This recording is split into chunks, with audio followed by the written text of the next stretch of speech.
Yemen is one of those countries that's been mostly off the media map. Sana'a, Aden, those are not exactly well-known datelines. But a civil war, a proxy conflict involving some powerful neighbors, does have a way of attracting attention and news coverage. When a coalition led by Saudi Arabia began bombing Yemen about 10 days ago, the justification offered was that the Houthis are a dangerous, destabilizing force ideologically linked to and materially backed by Iran. Cue the proxy war and the airstrikes that Saudi Arabia argues are necessary to restore stability. In much of the media coverage, those claims have been left largely unchallenged, whether in Arabic language outlets with ties to the Saudis or other coalition partners, or in the Western news media. Yemen is a complicated story involving internal factions and outside interests, and the challenge of covering this story is made worse by the problem of access. Traveling anywhere outside the capital, Sana'a, is all but impossible for foreign journalists. Having a captive press corps in one place when the story is happening mostly elsewhere is never a good journalistic formula. We're hearing a lot of talk, a lot of analysis about the high-stakes geopolitics being played out in the skies over Yemen, and not enough about what's happening on the ground where the bombs are landing. Our starting point this week is Sana'a.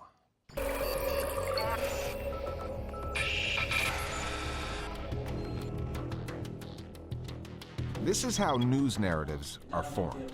Every day, the Saudi Arabian military provides a briefing on what is happening on the battlefield. Against a backdrop of flags from the coalition countries involved, Brigadier General Ahmed Asiri offers up morsels of cockpit video, purportedly showing targets destroyed. Arabic language news channels, including Al Jazeera and the Saudi-funded Al Arabiya, are taking the briefings, showing them live. Let's take Al Arabiya channel, which has 24/7 coverage of what's going on in Yemen. In one word, I would describe it as sensational. Sensationalizing how evil the current regime is, how evil the Houthis are. يستخدمون المدنيين دروعاً بشرية. They keep repeating that they have strategic hits, that they're destroying weapon caches and weapon depots in Sana'a. What is missing is that these bases that are being attacked are in highly densely populated areas in the capital. I live next to one of those that have been repeatedly attacked in the past few days.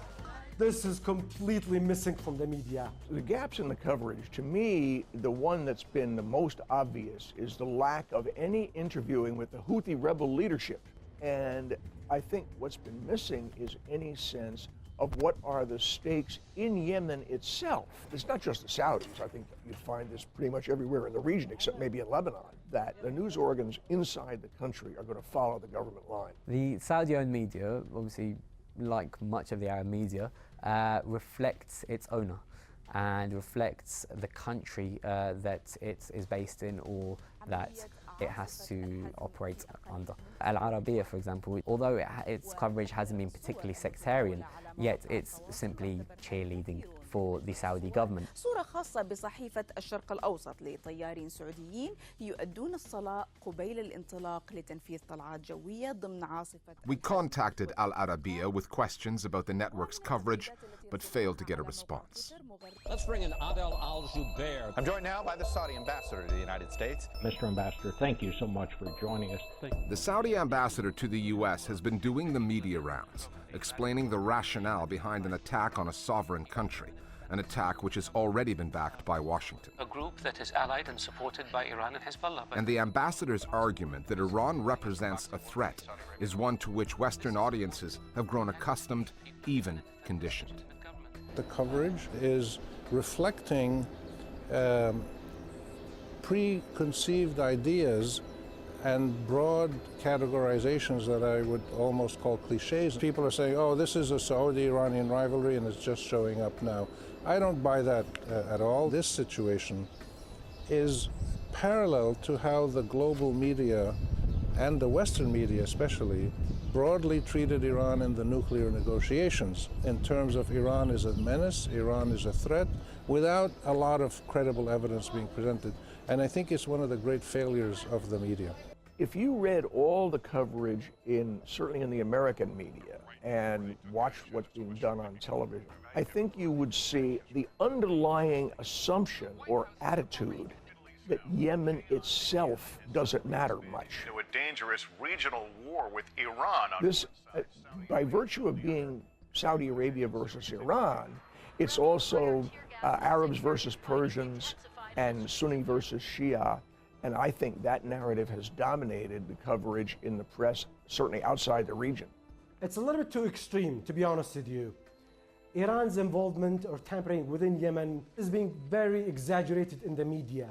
People who are not familiar with Yemen, who don't know what's going on the ground, this is the first time for him to cover Yemen. He goes online, Googles it, sees it as a conflict between Iran and Saudi Arabia, and suddenly we have a sectarian war in Yemen. What's happening on the ground in Yemen is a power struggle between different factions or groups. It is not a sectarian war. Another broad brush characterization of Yemen used as justification for the bombing is that it's a dysfunctional country, the dreaded failed state.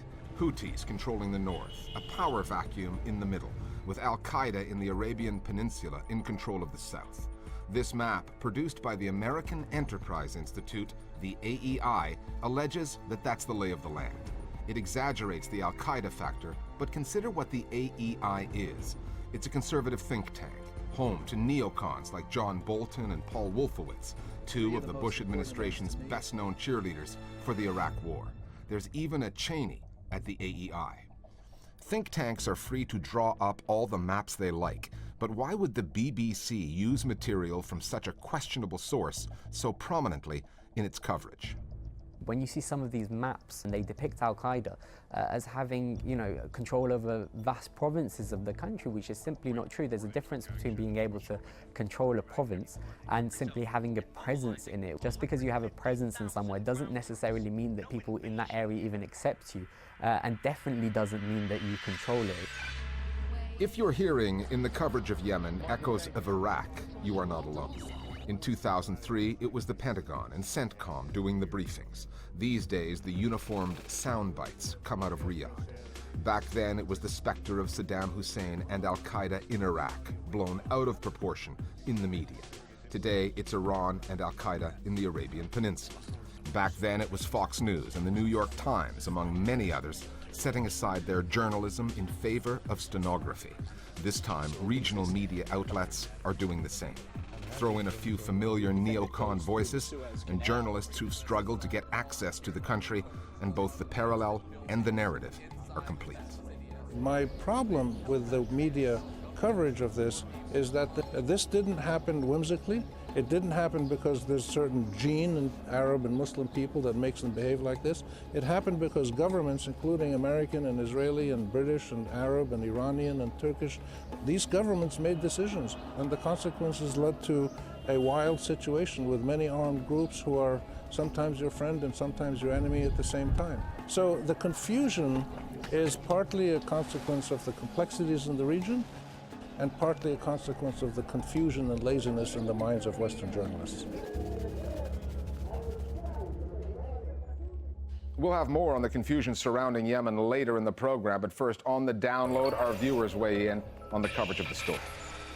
The mainstream Western media has, right from the onset, taken a stance that this is a sectarian conflict, it is a Sunni-Shia divide. The Arab media, on the other hand, has taken a stance that this is an operation already showing signs of success. It is one that will bring about stability and democracy, but neither narratives are actually willing to discuss what the next step will be for the people after.